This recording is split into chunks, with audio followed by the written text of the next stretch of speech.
see Collier Seminole Park on the sign there, and that's where we're headed. This is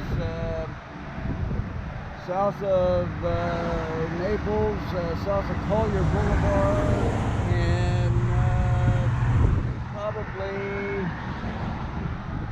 probably about 8 or 10 miles from Collier. And this is a state park. And we're gonna do the Black River, which is right in the park. Here is where it starts, and it goes out to the Gulf of Mexico. We're gonna come up here on the ranger station, and there's a fee to get in. Looks like $5 per vehicle, $2 per person. If you're riding a bike, and there may be a launch fee too. So we'll find out here in a minute and see what the deal is. Okay, here we are at the launch ramp. I got the kayak in, and we're gonna head pretty much right around the corner there. Got a little bit of wind, but I think once we get in the river, why, we'll be okay. If you like the video, please subscribe, press that little bell button, and that thumbs up if you got it there, and appreciate that. And this is the Black River again, so you know where we're at. And it's a pretty cool little river. It's got 2 ways to get out to the Gulf of Mexico. You can go through Mud Bay, or you can follow the river all the way down, to the Gulf. Basically, you're going to end up in the 10,000 islands, and then you'd have to work your way out from there. If you got a way to do a one-way trip, you could go all the way down the river here, either through Mud Bay or down the river, and then you could paddle over to Goodland. And if you got some way to have somebody pick you up over there, and do a one-way trip that way. We're going to do a round trip today though, so we're going to go down and come back, and just enjoy the scenery and the river. Alrighty, we'll be back in a little bit. Okay, we're just getting into the river here.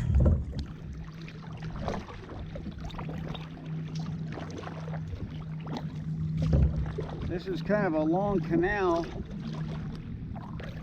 pretty straight, so I'm guessing that they probably must have dug this out to get it up to the park area so that you could paddle down to where the river really starts. I think this is about a half a mile of straight paddling here, straight down the river, so we're gonna just paddle away. If I see something really cool, I'll get you back on here. Otherwise, I'll wait until we get down to where the river really... Okay, we got past that channel, and you can see the river's a little different in here. You'll notice that it curves around, and the mangroves are hanging over a little bit farther and all that. So you can still see some dead trees and stuff from the hurricane a couple years ago. Did a lot of damage.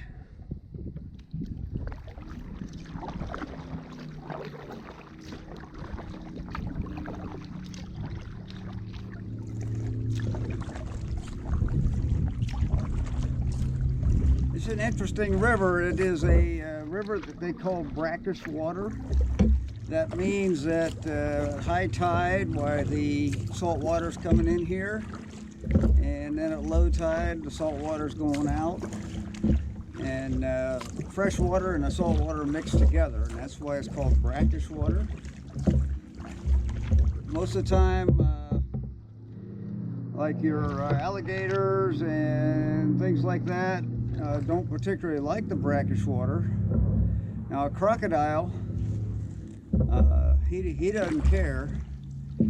Crocodile will go for the salt water or the fresh water.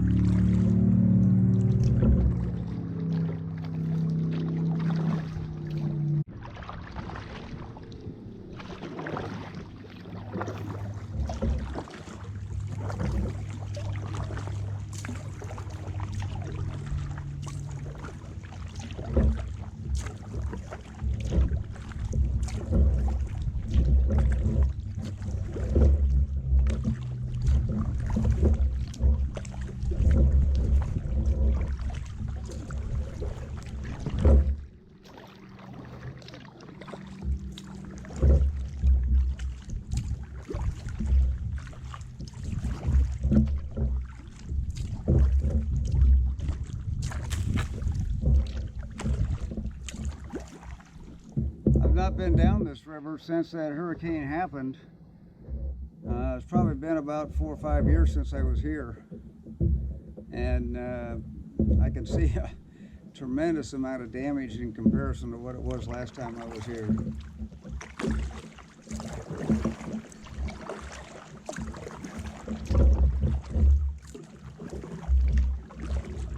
Definitely still a very, very pretty river. It's an easy paddle because like the Turner River the other day that we were on, it was kind of got a little rough there at the end. I finally kind of gave up because I couldn't get through the trees and the roots. So one of those times where you just say, you had enough.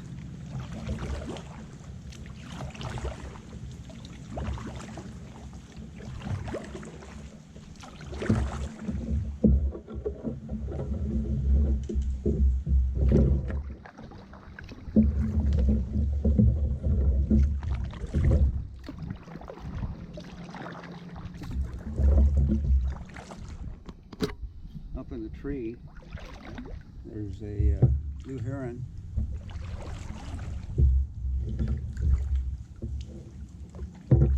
He's just sitting there. He's looking for something to eat.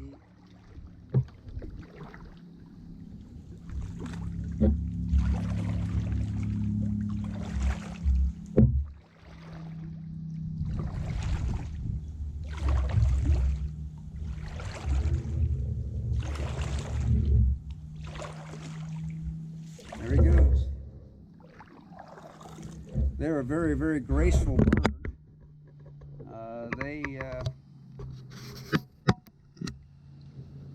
They're in Florida, of course. I have seen blue herons in Minnesota. So, you know, it's a common bird. Minnesota, I'm pretty sure that they hibernate or whatever, not hibernate, but travel south in the winter. I doubt that they stay up there.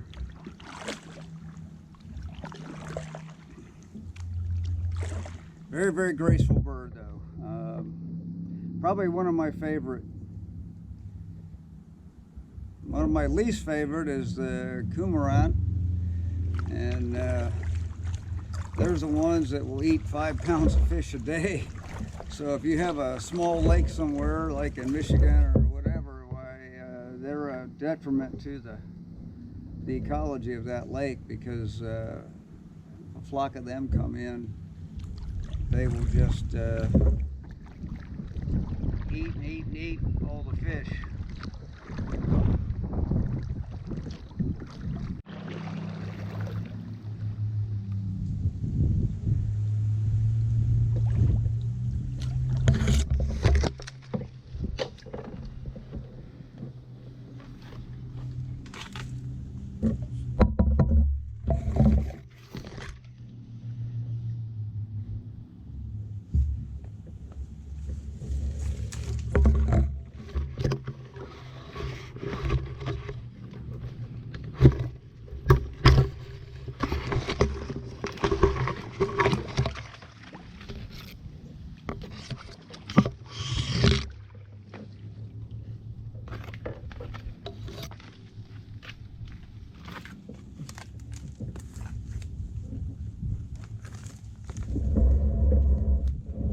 Okay, well, I thought that was maybe the direction of Mud Bay, but I changed my mind. That's kind of where we're trying to head today.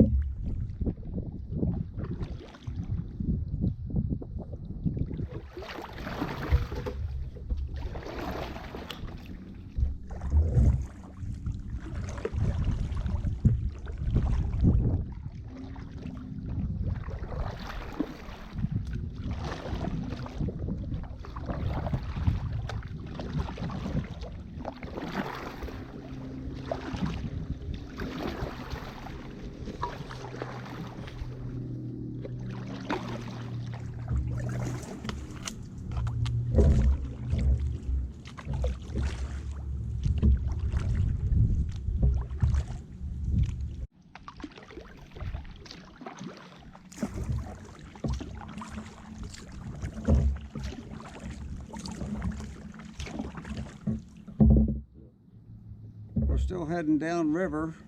A little bay right here to the right.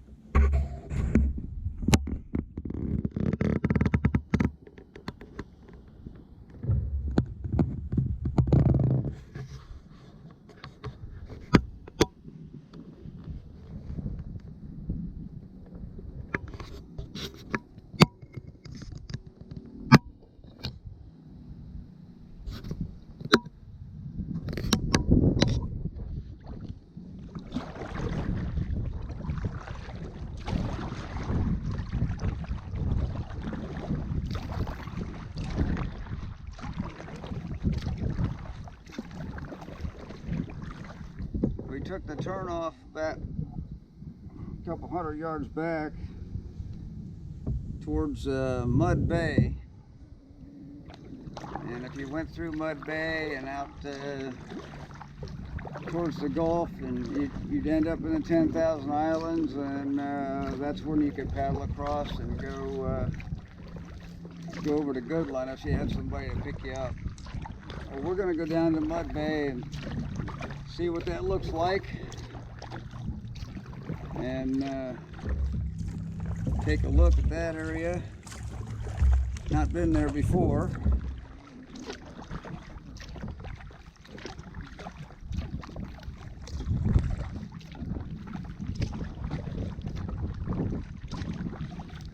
Now, Mud Bay is pretty shallow in the low tide area because I talked to the ranger, and she said that, you know, in the low tide you may or may not be able to kayak through there. So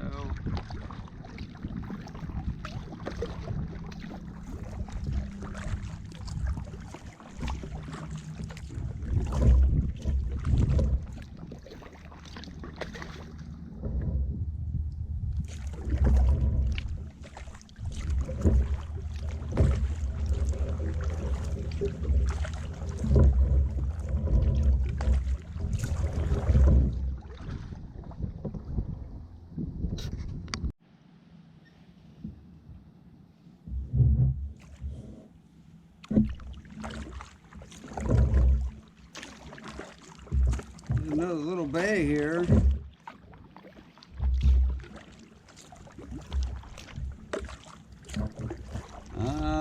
Around the corner here looks like Mud Bay. Yes, it is. There we go.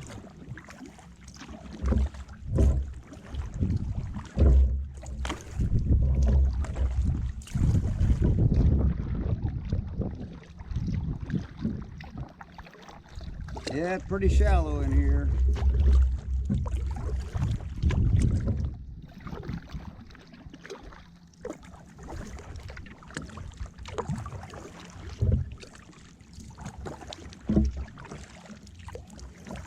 I'm going to take a look around.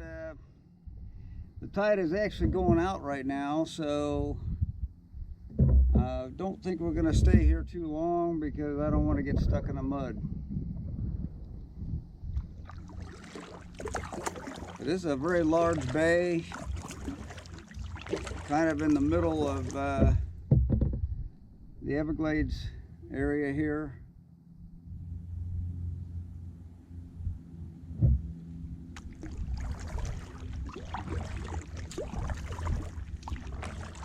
Basically, you have to go all the way across the bay here and catch the river again, and then that'll take you out to the 10,000 Islands. But you can see this is a pretty massive bay here. I'd say it's a good good 1.5 miles to 2 miles to the end over there, and it's probably a good mile wide.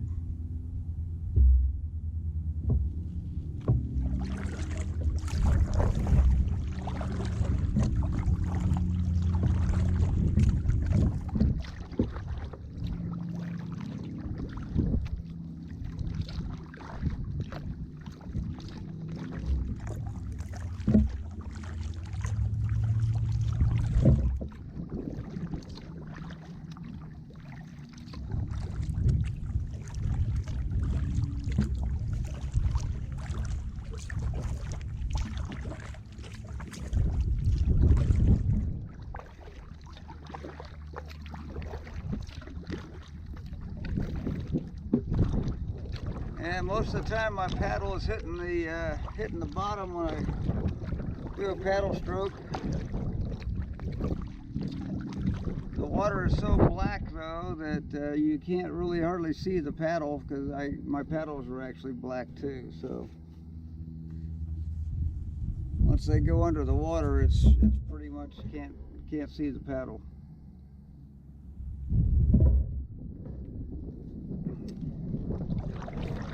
Gonna turn around here straight ahead. There's a little tiny island out there.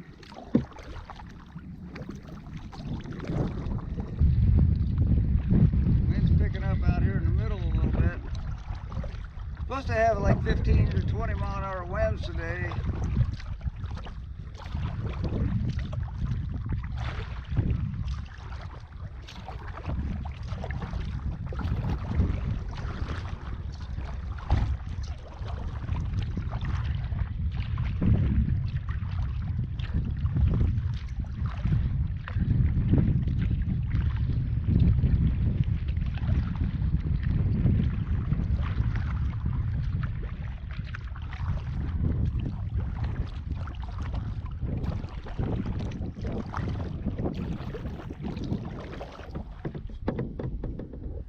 Pretty cool little island here. Basically all looks like all mango trees.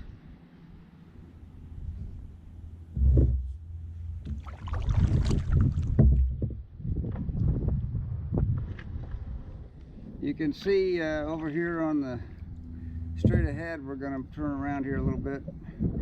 You see the whiteness on the leaves. Basically there's probably a lot of birds on here at some point. So anyway, that's their remnants of seeing some birds.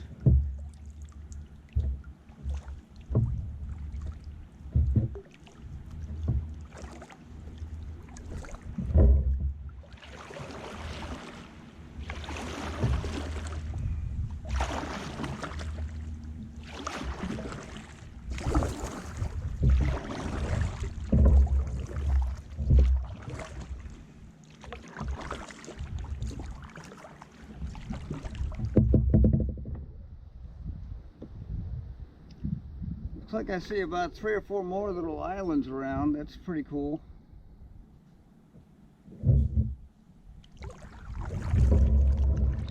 You can imagine the hurricane coming in from the west, basically southwest, and you can see the destruction there.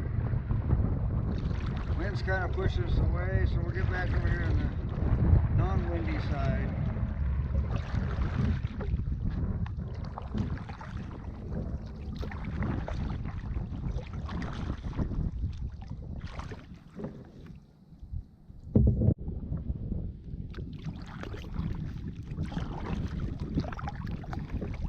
Okay, we kind of explored a little bit around. We went over to that island. We're gonna head back upriver.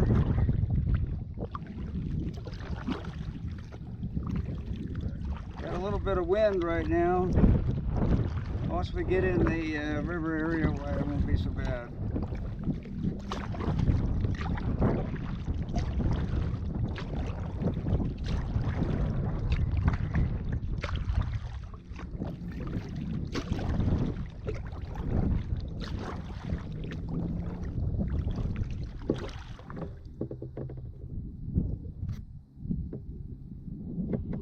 kind of see how shallow it is. It got a lot of branches and stuff just sticking right up out of the water here. My paddle's hitting the ground every time we paddle. Looks like the river's right around the corner here, so we're head back up a little ways.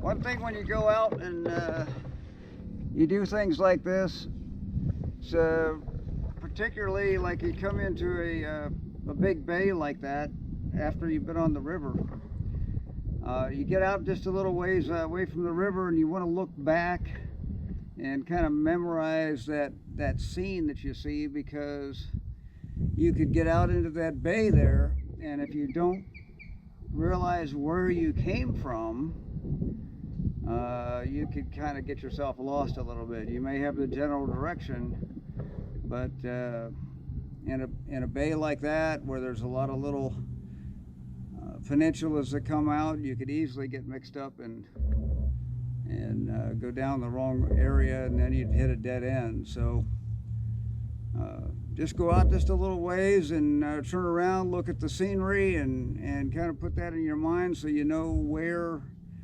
to go back upstream.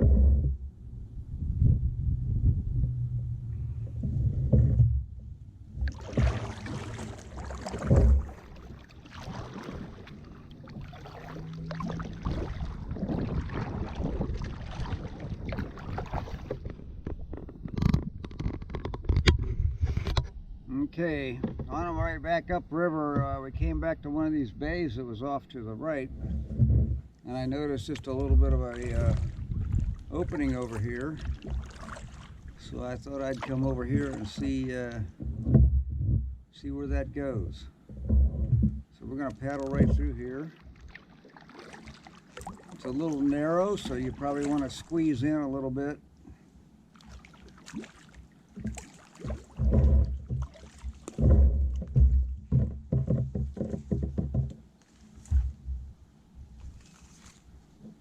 Oh, a little tiny bay here, eh? Oh. Doesn't look like we're going to go very far. We'll go up here and see if we can get through there.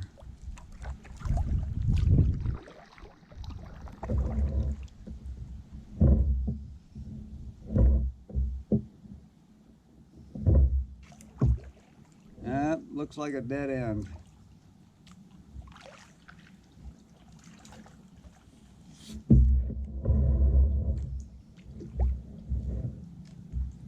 Yep, not passable, unfortunately. Thought it could be a little side trip.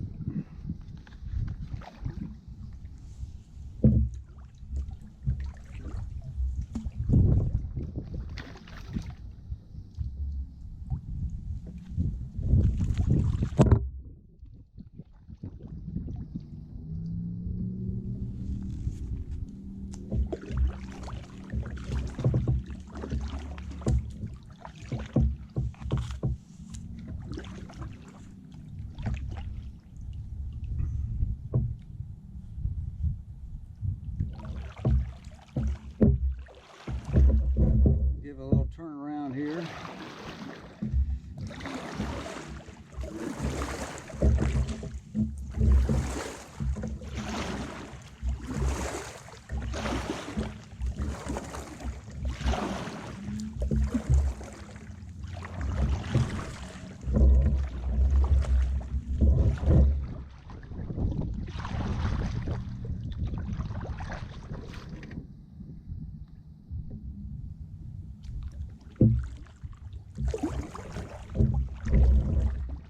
Okay, remember to squeeze in a little bit now.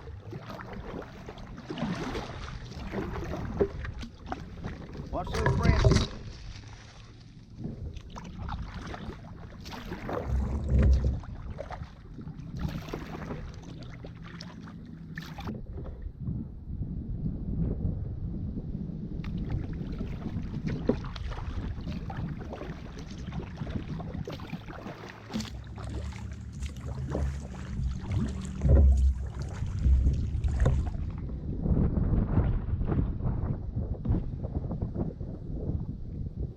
One thing I really like about this kayak, it's 14.5 feet long, but you can see just how smooth it glides through the water.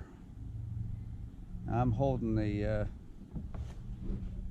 GoPro here, so I can't really paddle, but get an idea anyway of how smooth it is going through the water. It just is unbelievable.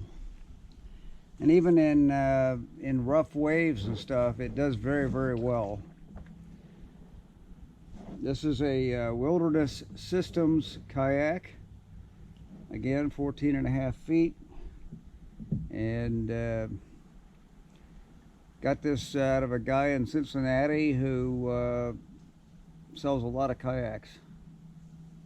A lot of them are not necessarily new ones. This was one that was a couple years old, however, it was never in the water.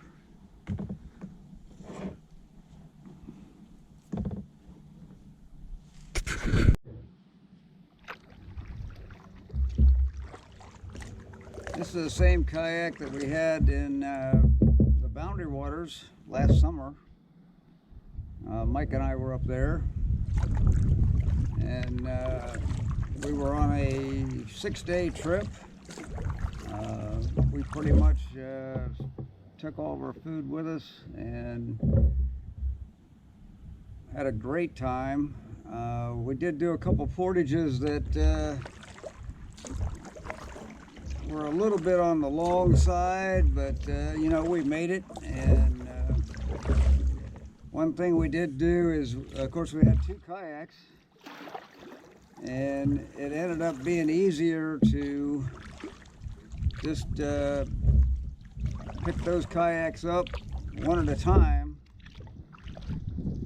and we would go, let's say, a quarter of a mile with one, go back, get the other one, and go a quarter of a mile plus, and put that one down, and then go back and get the first one, and then, you know, just kind of a hopping across,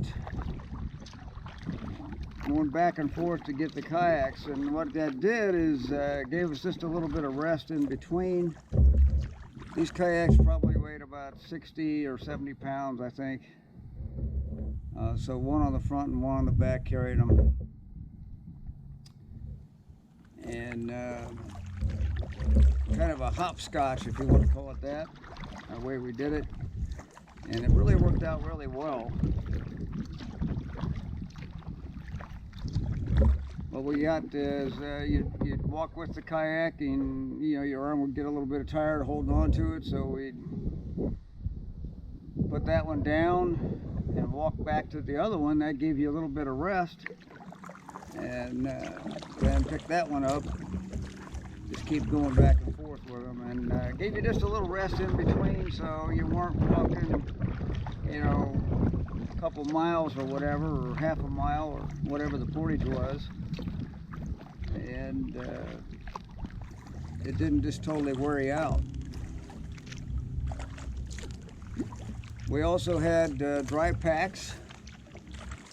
We had a large amount of dry bags that we could pack in the kayak, and we would do that if we were on a really, really big lake, and we know we were going to be on it, you know, half or 3/4 of a day, or a whole day in some cases.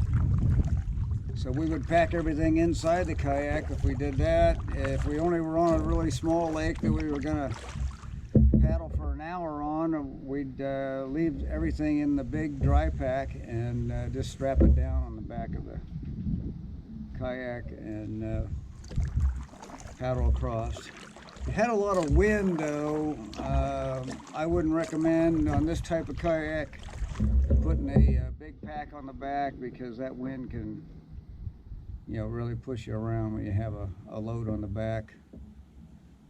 And possibly you got a little bit of a higher center of gravity that way, so you could also tip over and get into a little bit more trouble than that.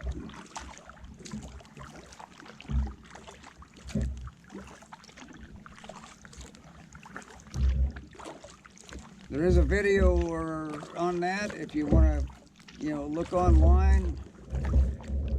It's Adventure Travels with Mike and Bill, and that's probably how you found this one. And that would have been 2019 summer of 2019.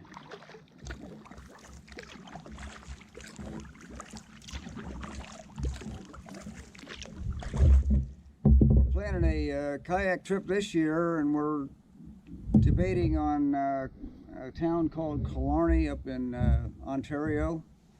It's right on the Georgian Bay, North Channel area. We have been in the North Channel before in a sailboat. That was a few years ago, before we had GoPros. Anyway, we plan on doing some kind of a kayak trip up there, and if we can, we're going to try to get a bike trip in too. So, of course, Mike has to work. I happen to be lucky and retired, so I can go just about any time.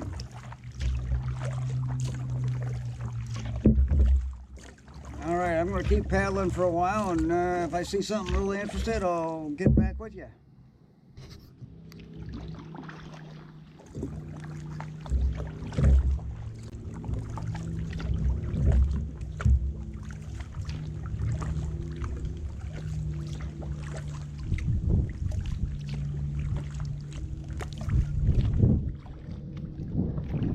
Have a little pretty area right in here. I thought I'd let you all take a look. Branches hanging over the river and stuff. That always intrigues me a lot. You can see that the tide is going out right now, and right along where the mangrove branches or roots are.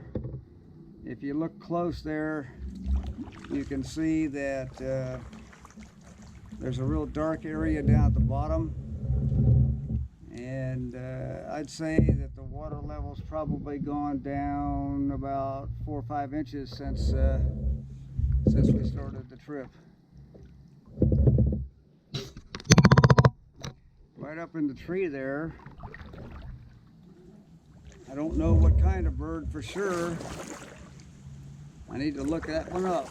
It's got a red head, pretty much a blackbird, very large.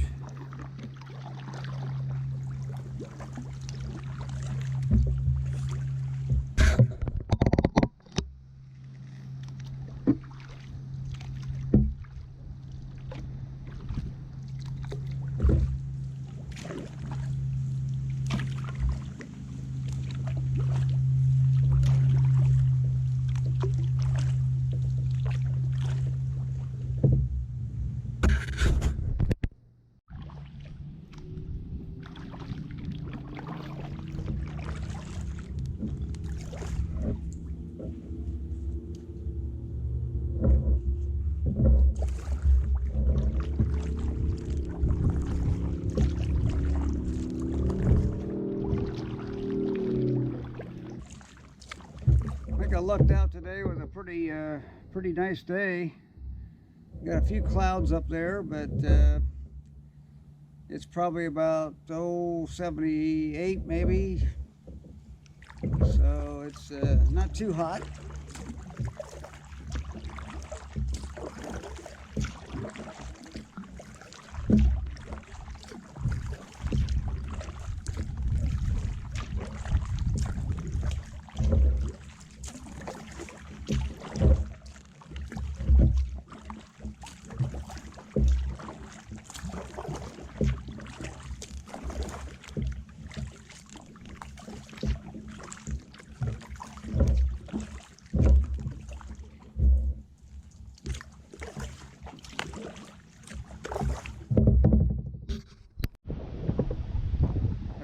Back at the launch ramp. We're going to get the kayak back up on the land here and get her back up on the truck.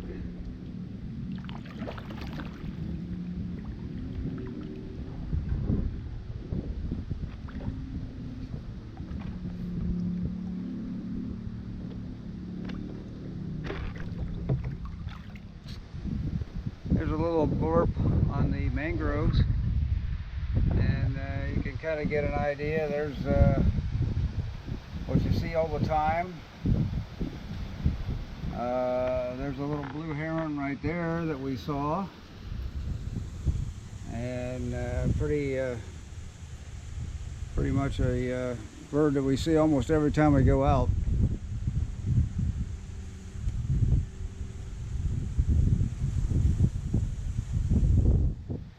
Here at the Collier Seminole Park, they have guided tours down the river, so you can, check that out. I believe they have that online, so you can see what that's all about. It doesn't have a cost there.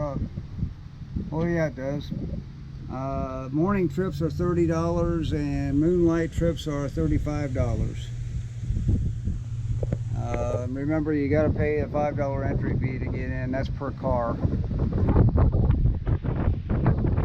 Anyway, just a little information about the park there.